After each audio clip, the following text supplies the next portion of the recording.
For 30 years, the prevailing wisdom among intelligence agencies was that escape from Camp 14 was impossible. The perimeter is a 3-meter high barbed wire fence charged with high voltage electricity. Behind them are minefields. Behind that are guard towers manned by soldiers with orders to shoot on sight. And behind them is a population of prisoners born into captivity, raised to inform on one another for a handful of corn, but on a freezing night in January 2008. A man named Kang Chol Hwan did the impossible. He initiated one of the most high-stakes games of cat and mouse in the history of the modern defector movement. The real question is what happened to Park, the other prisoner who tried to escape with Kang? Was it a failed attempt or a betrayal for one to survive? One of the most horrifying stories from Camp 14, North Korea's most dangerous prison. If you look at the Korean peninsula from space at night, you see a sea the lights in the south and a black void in the north. But in that darkness a few miles north of Pyongyang, there is a place that even the darkness tries to hide. It is known as number 14. Camp 14. It is not a prison. A prison implies a release date. Camp 14 is a grave where dead men are forced to walk, eat, and work until they expire. Park was born in Camp 14. He didn't commit any crime himself. His mother was caught stealing.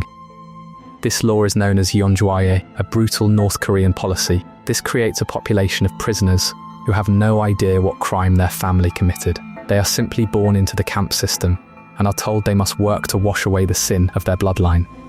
The escape begins not with a plan, but with a mistake. It is 2 o'clock in the night. A blizzard is hammering the valley. Visibility is zero. The power grid in the district is unstable, flickering on and off. Kang is 28 years old. He works in the camp's cement factory. He is skeletal, malnourished, and desperate. He notices that the searchlights on the southern perimeter have been dark for 10 minutes. It's a power surge. The backup generators haven't kicked in. He is with another prisoner, a man he barely knows named Park. They don't speak, they just look at the dark lights, then at each other. It's a suicide pact signed with eye contact. They run.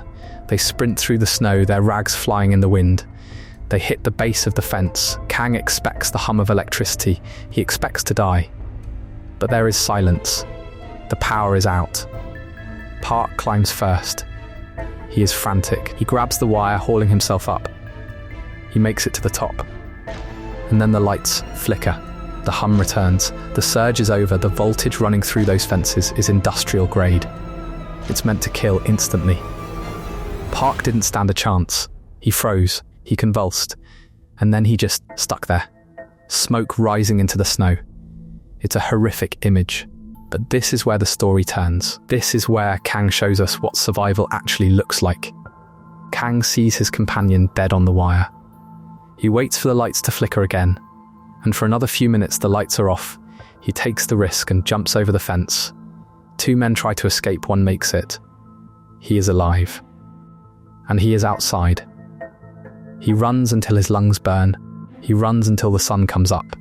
He knows the protocol. By dawn, the guards will do a head count. By 8 am, the dogs will be released. He has to reach the Tumen River, the natural border with China. It is 20 miles of hostile terrain. Kang walked into a village. He saw a farmhouse with smoke coming from the chimney. He knocked on the door. He just wanted food. An old woman opened it. She looked at him and his shaved head, his scars, his rags. She knew instantly where he came from.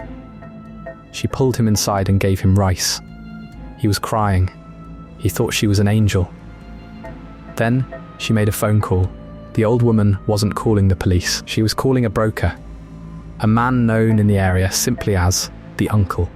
The uncle arrives in a black van. He is a chain smoker, wearing a leather jacket. He speaks Korean with a rough accent. He looks at Kang and assesses his value. He tells Kang, "I can save you. I can get you to South Korea. But it costs money. $3,000. Kang stares at him. He doesn't even know what a dollar is. He has never held currency in his life. The uncle laughs. "No money? Then you work.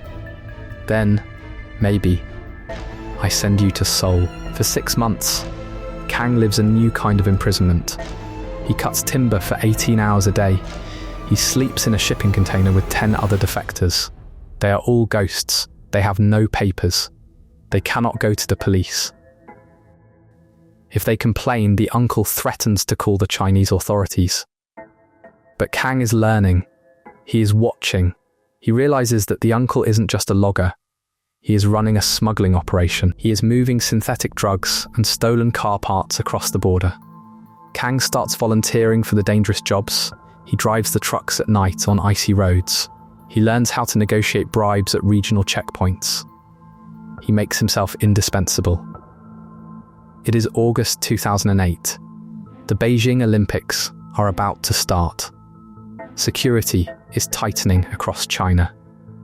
The uncle is nervous. He has a massive shipment of illicit timber and cash that needs to move to a contact in Inner Mongolia. He trusts Kang to drive the lead truck. It's a 3-day drive. He pulls into a rest stop, 300 miles west. He opens the glove box. He finds the burner phone the uncle uses for business. He finds the contact book. And in the back of the truck, hidden under the timber, he finds a bag containing 50,000 Chinese yuan. He ditches the truck. He takes the cash. He hails a long-distance taxi. He isn't running aimlessly anymore. He has a destination. He is heading for the Mongolian border. Kang was gone forever. Kang Cholwan is still a wanted man. The Chinese gangs want him for the theft. The North Koreans want him for the treason.